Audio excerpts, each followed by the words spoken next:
Praise the Lord. सभी को जय मसीह। मैं सुनीता चौथानी आप सभी का आज के यूट्यूब वीडियो में स्वागत करती हूँ प्रभु यीशु मसीह के नाम से। और अगर चैनल को आपने सब्सक्राइब नहीं किया तो सब्सक्राइब करें और बेल आइकन के बटन को क्लिक करें ताकि हर सुबह 9 बजे आपको नोटिफिकेशन पहुंच जाए। तो कई बार मैंने बहुत सारे प्रार्थना के टॉपिक्स आपके बीच में रखे हैं और मैं जब भी प्रार्थना का कोई भी विषय लेकर आती हूँ तो आप अक्सर उसमें ज्यादा रुचि रखते हैं। तो आज भी छोटा सा वचन प्रार्थना के विषय में आपके सामने रखना चाहती हूँ। कुछ ऐसी प्रार्थनाएं जो प्रभु सुनता है और अवश्य ही उनका जवाब देता है। और प्रार्थना का मतलब होता है परमेश्वर से बातें करना। और जब हम बाइबल पढ़ते हैं तब परमेश्वर हमसे बातें करता है। और जब हम खुली रीति से अपने दिल का हाल खुलकर परमेश्वर के सामने जब रखते हैं तो उसे कहते हैं प्रार्थना।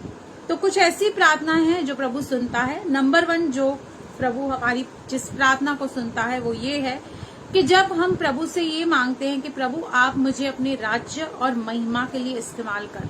आज बहुत सारे ऐसे लोग हैं जो बहुत उत्सुक हैं और प्रभु ने उनको वैसे टैलेंट भी दिया है, तोड़े भी दिए हैं कि वो प्रभु के राज्य में इस्तेमाल हो सकते हैं। इसलिए जब हम ये प्रार्थना करते हैं कि प्रभु मुझे अपने राज्य और महिमा के लिए इस्तेमाल कर, तो परमेश्वर वो प्रार्थना सुनता है।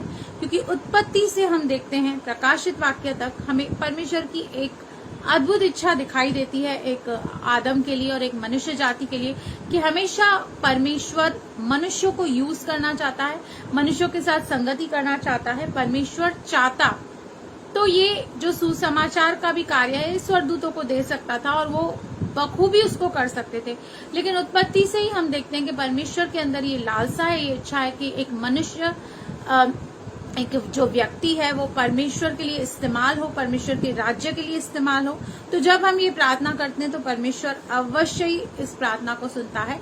दूसरी प्रार्थना जो हमेशा हम करते हैं और प्रभु ऑन द स्पॉट सुनता है वो ये है कि जब हम पाप करते हैं, गलती करते हैं, गुनाह करते हैं, अपराध करते हैं, अधर्म करते हैं और जब उसी वक्त हम रियलाइज करते हैं और प्रभु यीशु मसीह के लहू को पुकारते हैं तो वचन कहता है कि उसका लहू हमें हर एक पाप, हर एक अधर्म से छुड़ाने में विश्वास योग्य और धर्मी है।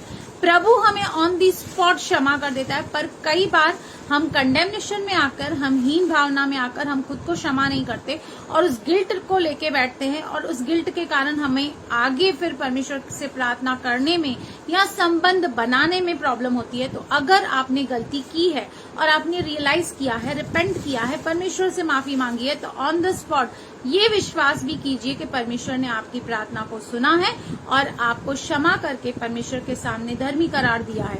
तीसरी, जब हम प्रभु से मांगते हैं कि प्रभु आप अपने आप को मुझ पर प्रकट कर। बाइबल में ऐसे कई सारे एग्जाम्पल्स, उदाहरण मिलेंगे जहां पर लोगों ने परमेश्वर को ये दुहाई दी, ये विनती की कि तू अपने आप को हम पर प्रकट कर। और परमेश्वर ने कई अद्भुत अलग अलग तरीकों के द्वारा, विजन्स के द्वारा, ड्रीम्स के द्वारा, चिन्हों के द्वारा, चमत्कारों के द्वारा, बहुत सारे तरीकों के द्वारा परमेश्वर ने अपने एग्जिस्टेंस को, अपने आप को उन पर प्रकट किया। तो जब ये भूख और प्यास हमारे अंदर होती है तो परमेश्वर डेफिनेटली अपने आप को हम पर प्रकट करता है। चौथी बात, जब हम परमेश्वर से बुद्धि मांगते हैं, क्योंकि याकूब में लिखा है जिसे बुद्धि की कमी है वह मुझसे मांगे, मैं उसे बिना उलाना के देता हूँ। संसारिक बुद्धि हो सकता है बहुत ज्यादा है हमारे पास, हम बहुत स्मार्ट हैं हर एक अपने व्यवहार करने में, बातों को करने में, लेकिन बाइबल को समझने के लिए हमें परमेश्वर का विजडम, परमेश्वर की वो बुद्धि चाहिए। तो हमें वो बुद्धि परमेश्वर से मांगनी है। ठीक है।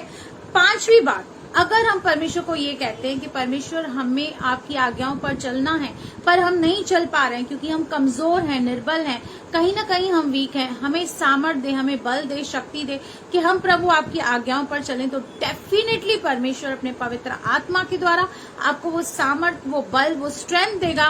क्योंकि प्रभु चाहता है, आज्ञा पालन से वो प्रसन्न रहता है। वो मेल बलि, होम बलियों से, बलिदानों से नहीं, लेकिन वो आज्ञा पालन से प्रसन्न होने वाला परमेश्वर है और उसे अच्छा लगता है कि उसके बच्चे उसकी आज्ञाओं का पालन करें।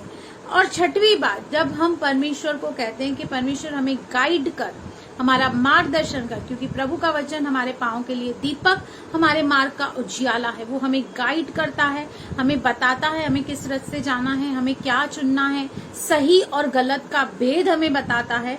सातवीं बात, जब हम अशांत होते हैं, निराश होते हैं, टेंस होते हैं और जब हम परमेश्वर की शांति को मांगते हैं तो उसी वक्त परमेश्वर अपनी शांति से हमें बढ़ता है, क्योंकि वचन कहता है कि संसार में तुम्हें क्लेश होता है, पर ढाढ़स बांधो, मैंने संसार को जीत लिया है।